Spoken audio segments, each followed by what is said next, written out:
நீங்கள் வந்து ஒரு கடை வச்சுருக்கீங்க. உங்கள் கடைக்கு நான் வரேன். வந்து உங்கள் பிஸ்னஸ் எப்படி ரன் ஆகுது, இந்த மாதம் சேல்ஸ்லாம் நல்லா இருக்கா, உங்கள் கடைக்கு நிறைய ஒர்க்கர்ஸை வந்து இப்போது அடுத்த ஒரு 3 மாதத்தில் ஆட்கள் வேலைக்கு வைக்க போகிறீங்களா, ஆனால் உங்களோட ஃபியூச்சர் திட்டம் என்ன, அடுத்த 6 மாதத்தில் ஏதாவது ஏதாவது பிரான்ச் ஓப்பன் பண்ணுற ஐடியா இருக்கா, அங்கே ஆன்சர் பண்ணலாம். சேல்ஸ் நல்லா இருக்குது, நான் நிறைய பேர் ஒர்க் வைக்க போகிறேன் அப்படின்னு ஆன்சர் பண்ணலாம். லாஸ்ட் ஒரு 3 மாதமாக சேல்ஸ் சரியே இல்லை, ஸோ ஆல்ரெடி இருக்கிற ஒர்க்கருக்கே சம்பளம் தர முடியல, ஸோ ஒர்க்கர்ஸ்க்குலாம் எக்ஸ்ட்ரா எம்ப்ளாய்மெண்ட் கிடையாது, பிரான்ச் வந்து எக்ஸ்டெண்ட் பண்ணுறதும் ஐடியா கிடையாது சொல்கிறாங்க வச்சுக்கலாம். இது இந்த கடையோட ஸ்டேட்டஸ். ஓகே, இதே மாதிரி நான் இந்தியா முழுக்க எல்லா கடைக்கும் எல்லா பிஸ்னஸ் பண்ணுறாங்களே எல்லா பிஸ்னஸையும் போயிட்டு கேட்டு நான் ஒரு இண்டெக்ஸ் ரெடி பண்ணுறேன்னா அதுக்கு என்ன பேர் வைக்கலாம்? Managers index. ஒவ்வொரு கடையோட மேனேஜர் கிட்ட நான் சர்வே எடுத்து ஒரு இண்டெக்ஸ் ரெடி பண்ணிருக்கேன். Purchasing manager index. மேனேஜர் தன் கடையை பற்றி சொல்றாரு, பிசினஸ் நல்லா ரன் ஆகுதா இல்லையா, எக்ஸ்பேண்ட் பண்ணலாமா வேண்டாமான்னு அப்படின்னு எல்லாத்தையும் கேட்டு நான் ஒவ்வொரு கம்பெனிக்கும் ரேங்க் தரப்போறேன். ரேங்க் கார்டு வந்து 0லேருந்து 100 மார்க்ஸ். 50க்கு மேலே நீ வாங்கிட்டேன்னா, ஃபார் எக்ஸாம்பிள் லாஸ்ட் 3 மாசத்துல உன்னோட ப்ராஃபிட் எப்படி இருக்கு, எம்ப்ளாய்மெண்ட் எப்படி இருக்கு, எல்லாத்துலேயுமே சூப்பராக ஆன்சர் பண்ணிருக்கு. அப்போ 50% மேலே உனக்கு மார்க் கொடுத்தா யூ ஆர் பர்ஃபார்மிங் குட். 50க்கு கீழே நீ மார்க் வாங்கியிருக்கேன்னா எல்லாத்துலேயும் லோவாக இருக்கும், ப்ராஃபிட் லோ, எக்ஸ்பேண்ட் பண்ணுற ஐடியா கிடையாது. கரெக்டா? அப்போ இந்தியா முழுக்க இருக்க எல்லா பிஸ்னஸ் கம்பெனியும் ரேங்க் 50 கீழே வந்துச்சுன்னா என்ன அர்த்தம்? இந்த வருஷம் இந்தியாவோட க்ரோத் சரியா இருக்காது, எந்த கம்பெனிலையும் எம்ப்ளாய்மெண்ட் இருக்க வாய்ப்பு கிடையாது, என்ன அர்த்தம்? ஸோ பர்ச்சேசிங் மேனேஜர் இண்டெக்ஸ் பார்த்தீங்கன்னா ஒட்டுமொத்தமாக இந்தியாவோட எக்கனாமிக் க்ரோத் அடுத்த 3 மாதம் 6 மாதம் எப்படி இருக்குன்னு தெரிஞ்சுக்கலாம். என்ன ரீசன்?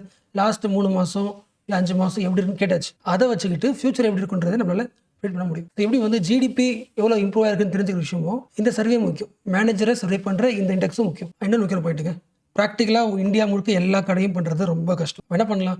இண்டெக்ஸ் நல்ல அர்த்தம் எல்லாம் கிடையாது. இதெல்லாம் முக்கியமான கம்பெனிஸ். ஃபார் எக்ஸாம்பிள் இந்தியாவில் ஒரு 500 கம்பெனிஸ், இந்தியாவில் பொருளை உற்பத்தி பண்ணுற மேனுஃபேக்சர் பண்ணுற ஒரு 500 கம்பெனிஸ்க்கு போயிட்டு ஒவ்வொரு கம்பெனிலையும் மேனேஜர் என்ன ஆன்சர் பண்ணுறாரு, புதுசாக ஒரு ஆர்டர் வந்திருக்கு, அவருக்கு நிறைய பேர் வேலைக்கு ஹையர் பண்ண போகிறாரா, லாஸ்ட் மாதத்தோட இந்த மாதத்தில் அதிகம் இன்புட் வாங்கி இன்னும் மேனுஃபேக்சர் அதிகமாக போகிறா, எல்லா கொஸ்டின்ஸ் கேட்க போகிறோம். Purchasing manager index both for manufacturing and also for service sector. Manufacturing கம்பெனிஸ்க்கு தனி சர்வே, சர்வீஸ் செக்டர் தனி சர்வே. ஓரளவுக்கு புரியுதுல?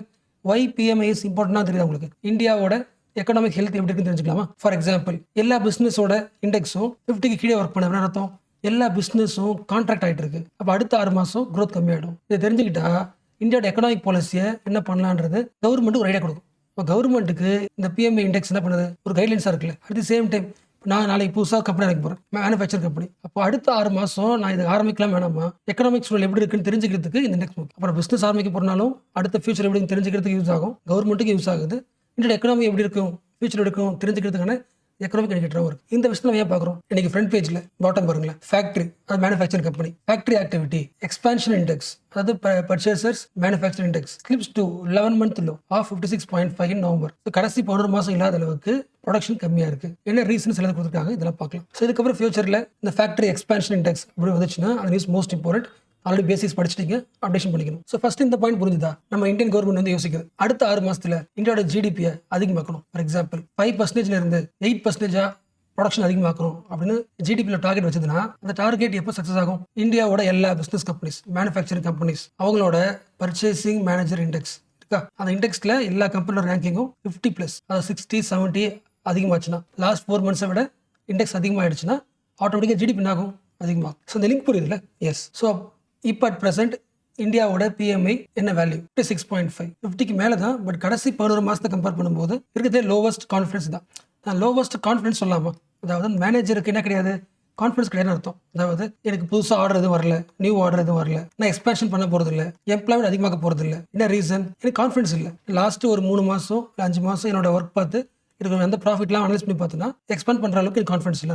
ஒரு மேனேஜரோட கான்ஃபிடன்ஸ் தெரிஞ்சுக்கலாம்ல. ஓகே, அகைன் இந்த நியூஸ் ஏன் முக்கியம்? 2023 இந்தியாவோட க்ரோத், அதாவது ஜிடிபி எவ்வளோ அதிகமாக ப்ரொடக்ஷன் பண்ணும், வழக்கமானதை விட 8.2% க்ரோத். அதை நம்ம ஆல்ரெடி படிச்சிருக்கோம். அடுத்த ஒரு 3 வருஷம் குளோபல் ஸ்லோடவுன் இருக்கும், இது ஒன்று. ரெண்டாவது இந்தியாவோட க்ரோத் என்ன ஆகும்?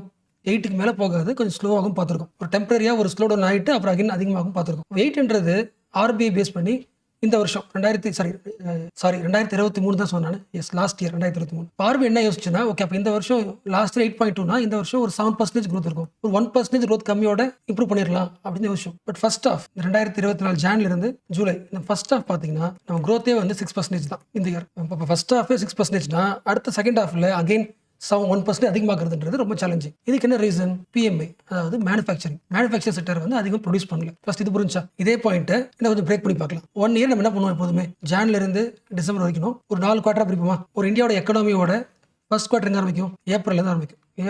ஏப்ரல், மே, ஜூன் 3 மாதம். அதுக்கப்புறம் ஜூலை, ஆகஸ்ட், செப்டம்பர். ஜூலைல இருந்து செப்டம்பர் இது முடிஞ்சு போச்சு. கரெக்டா?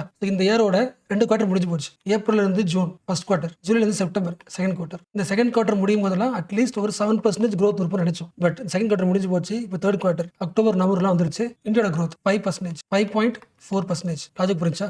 லாஸ்ட் இயர் 8%, இந்த வருஷம் 7%க்குள்ள கொண்டு போயெல்லாம் பார்த்தோம். 7 கிடையாது, 5.4 வந்திருக்கு. அப்போ நம்ம யோசிச்சதை விட ரொம்ப அதிகமாக குறைஞ்சிருக்குன்னா எங்க ப்ராப்ளம் அனலைஸ் பண்ணுவோம்ல. எஸ், ஃபர்ஸ்ட் ரீசன் இந்தியன் எக்கனாமியோட செகண்ட் குவார்டர் ஜூலைல இருந்து செப்டம்பர் இந்த 3 மாசத்துலயே இந்தியாவோட மேனுஃபேக்சரிங், அதாவது பிஎம்ஐ பார்த்தோம்ல, மேனேஜர் கிட்ட கேட்ட சர்வே படி மேனுஃபேக்சரிங் குறைஞ்சிருக்கு. ப்ரீவியஸ் குவார்டரை விட ஒரு 2.2% குறைஞ்சிருக்கு. இப்போ மேனுஃபேக்சரிங் குறைஞ்சு போச்சுன்னா ஜிடிபி என்ன ஆயிடும்? குறைஞ்சு தரேன். லாஸ்ட் இயர் இந்தியா growth எவ்வளோ? 8%. மேனுஃபேக்சரிங் 2% குறைஞ்சு போச்சு. எவ்வளோ வரும்?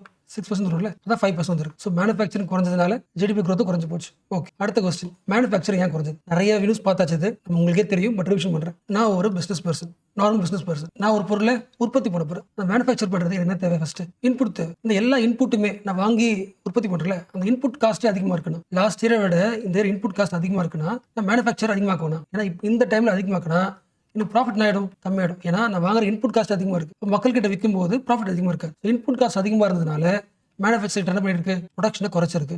கான்ஃபிடென்ட் இல்லை. First reason. So rising cost of இன்புட்னு சொல்லலாம். கரெக்டா?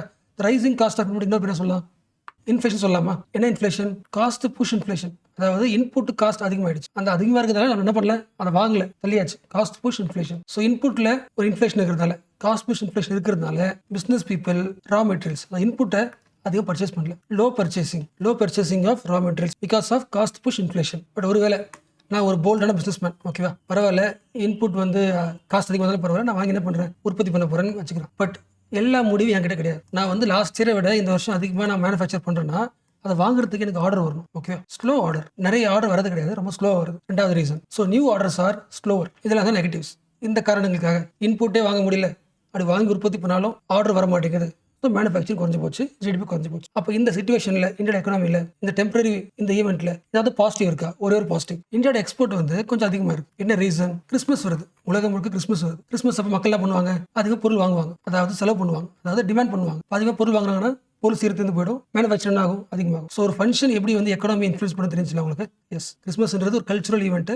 அந்த கல்ச்சுரல் ஈவெண்ட் இந்தியாவோட எக்கனாமியை பூஸ்ட் பண்ணுது. ஸோ சைனா, இட்டாலிக்கு, பங்களாதேஷ், ஜப்பான், யூஎஸ் எல்லா கண்ட்ரிக்கும் நம்ம எக்ஸ்போர்ட் இந்த டைம் கொஞ்சம் அதிகமானதுனால ஓரளவுக்கு 5% தாக்க பிடிக்க முடிஞ்சது. மீனிங் புரிஞ்சுல? நம்ம domestic order becoming slow, but export order கொஞ்சம் ஓரளவுக்கு ஸ்ட்ராங்காக இருந்துருச்சு. இப்போ சொல்லுங்க, இப்போ நீங்க ஒரு சாமானியனா இந்தியாவோட பிஎம்ஐயை அதிகமாக்கணும்னா என்ன பண்ணுவோம்? ரொம்ப simple. Support the local business. ஒரு ப்ராடக்ட் வாங்க போறீங்க, அந்த ப்ராடக்ட் நீங்க ஒரு ஃபாரின் குட் வாங்குறீங்கன்னா அகைன் அந்த டிமாண்ட் எங்கே உருவாகுது? அந்த கண்ட்ரியோட கம்பெனியோட டிமாண்ட் அதிகமாக்குறீங்க. அந்த கண்ட்ரியோட பிஎம் எப்படி இருக்கும்? ஸ்ட்ராங் ஆகிடும். இந்தியாவோட பிஎம் எப்படி இருக்கும்? லோ ஆகிடும். So support local business. இன்னும் சொல்ல போனால் லோக்கல் சொல்கிறத விட ஜஸ்ட் லோக்கல் சொல்லலாம். அதாவது உங்கள் எங்கே வாடுறீங்களோ அந்த பகுதியில் இருக்கிற பிஸ்னஸ். அப்போ அந்த பகுதியில் எம்ப்ளாய்மெண்ட் அதிகமாகலாம், எக்ஸ்பான்ஷன் அதிகமாகலாம், local GDP gets improve. And also நீங்கள் கவுண்ட் பர்சன் இருந்தீங்கன்னா இன்னொரு பாயிண்ட்டும் யோசிக்கலாம். நீங்கள் பிஸ்னஸ் பண்ணுற ஐடியா இருந்துச்சுன்னா இந்த நெக்ஸ்ட் ஒரு 3 மாதத்துக்கு எங்கே பிஸ்னஸ் பண்ணலாம்? எக்ஸ்போர்ட் பிஸ்னஸ் பண்ணலாம். ஏன்னா டிமாண்ட் அதிகமாக இருக்குது. இந்த ஆங்கிலும் யோசிக்கலாம். ஓரளவுக்கு புரிஞ்சில? பட் ஆக்சுவலாக நான் இன்னும் டீட்டெயில் சொல்லலை. என்ன ரீசன்? அகைன் ரிவிஷன் பண்ணலாம். இன்புட் காஸ்ட் அதிகமாகிடுச்சு, அதனால ப்ரொடக்ஷன் ஆகுது, குறையுது. ஒரு ப்ரொடக்ஷன் அதிகமாக ட்ரை பண்ணுறேன், நியூ ஆர்டர் வரல. ஓகே, அடுத்த கொஸ்டின், நியூ ஆர்டர் ஏன் வரல? அதை பார்க்கவே இல்லை. எப்போ நியூ ஆர்டர் வரும்? இது மார்க்கெட்டு, நிறைய பொருள் இருக்குது. இந்த பொருள்லாம் தீர்ந்து போச்சுன்னா தான் இந்த கடைக்காரர் என்ன பண்ணுவாங்க? அந்த கம்பெனிக்கு போய் பொருள் வாங்குவாங்க. இப்போ எல்லா கடைக்காரங்களும் ஒரு நியூ ஆர்டர் கேட்கணும்னா மார்க்கெட்டில் எல்லா பொருளும் தீரணும். மார்க்கெட்டில் இப்போ எல்லா பொருளும் தீரும். எல்லா மக்களும் போயிட்டு கன்சம்ஷன் பண்ணா, செலவு பண்ணி பொருள் வாங்கினா ஆர்டர் புதுசாக கம்பெனிக்கு போகட்டா.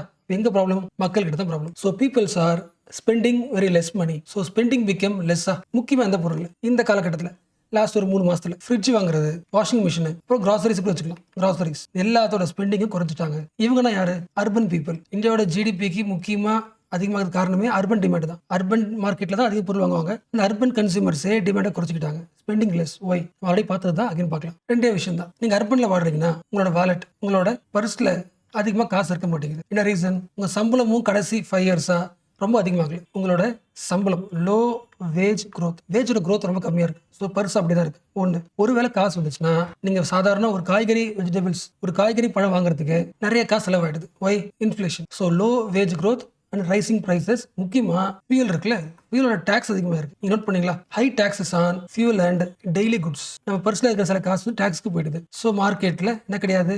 டிமாண்ட் இல்லை. இது நேச்சுரல் ப்ராசஸ். பட் இந்த டிமாண்டை கவர்மெண்ட் நினைச்சா என்ன பண்ண முடியும்? அதிகமாக்க முடியும். ரொம்ப சிம்பிள். எந்த ஊர்ல டிமாண்ட் இல்லையோ அந்த ஊர்ல கவர்மெண்ட் ஒரு ப்ராஜெக்ட் அனௌன்ஸ் பண்ணுது. இந்த ஏரியாவில் ஒரு பிரிட்ஜ் கட்ட போறேன், இந்த ஏரியாவில் ஒரு ரோடு போட போறேன், இந்த ஏரியாவில் ஒரு இன்ஃப்ரா ரெடி பண்ண போறேன். கவர்மெண்ட் அனௌன்ஸ்மெண்ட் பண்ணாங்கன்னா இந்த எல்லாத்துக்கும் வேலை பண்றதுக்கு என்ன கிடைக்கும்? எம்ப்ளாய்மெண்ட் கிடைக்கும். அந்த ஊர் மக்களுக்கு எம்ப்ளாய் கிடைக்குது. ஸோ கவர்மெண்ட் கேபிட்டல் எக்ஸ்பெண்டிச்சர் அதிகமாக்கணும். கேபெக்ஸ் சொல்லுவாங்க. இல்லைன்னா இன்னொரு பேர் வந்து பப்ளிக் எக்ஸ்பெண்டிச்சர். கவர்மெண்ட் செலவு பண்ணுது, இன்வெஸ்ட் பண்ணுது அப்படின்னா கேபெக்ஸ். அப்போ இதுல வேலை கிடைச்ச எல்லா லேபர்ஸ் என்ன பண்ணுவாங்க?